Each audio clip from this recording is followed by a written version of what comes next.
Loud speaker हटाए जाएं जो अनुमति के बिना लगाए गए हैं, जो नियमों का उल्लंघन करते हैं, किसी भी धार्मिक स्थल पर लगे हुए हैं, उन सभी को हटाने का निर्देश दिया गया है। और आगरा में नगाड़े बजाकर मुनादी पिटवाकर ये कहा जा रहा है, सूचना दी जा रही है। तस्वीरें देखिए जरा। तो देखिए, इफ्तारी की सूचना देने के लिए दरअसल ये मुनादी बजाई जा रही है क्योंकि लाउड स्पीकर्स हटा दिए गए हैं। जिस तरीके से योगी राज में हम कह रहे हैं बार बार आवाज जो है वो कम हो गई है, कितने हजार लाउड स्पीकर्स हैं जिन्हें हटा दिया गया और कई लाउड स्पीकर्स ऐसे हैं जिनकी आवाज को कम कर दिया गया, वॉल्यूम को कम कर दिया गया है। लाउड स्पीकर अब नहीं बजेंगे क्योंकि लोगों को दिक्कत होती है, ध्वनि प्रदूषण होता है और उस पर विवाद किस तरीके से हुआ सबने देखा। लेकिन इसी बीच बड़ी जानकारी, क्योंकि देखिए आज इफ्तारी की सूचना देनी है और इफ्तारी की सूचना देने के लिए मुनादी बजाई जा रही है जिसकी तस्वीरें आपके सामने हैं। लाउड स्पीकर हटाने के बाद ये मुनादी की तस्वीर।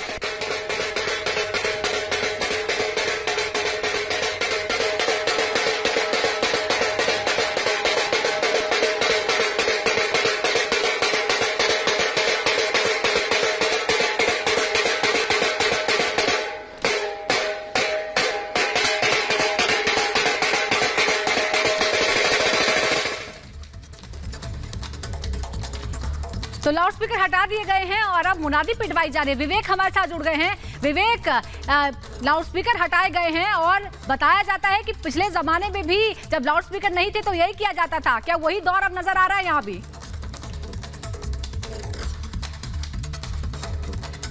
बिल्कुल कुछ वैसा ही दौर आगरा में ये नज़र आ रहा है और अलग अलग जगहों की भी तस्वीरें कुछ ऐसी ही हैं क्योंकि लाउड स्पीकर हटा दिए गए हैं।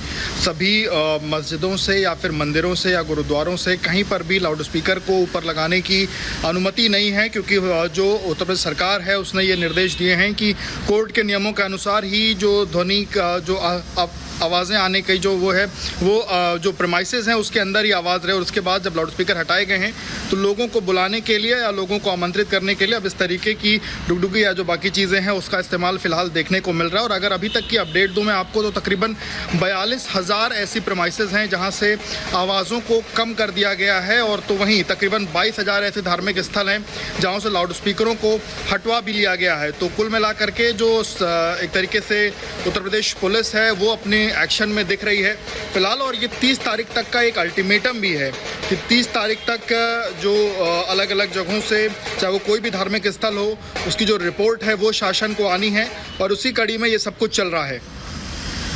बिल्कुल विवेक, बिल्कुल।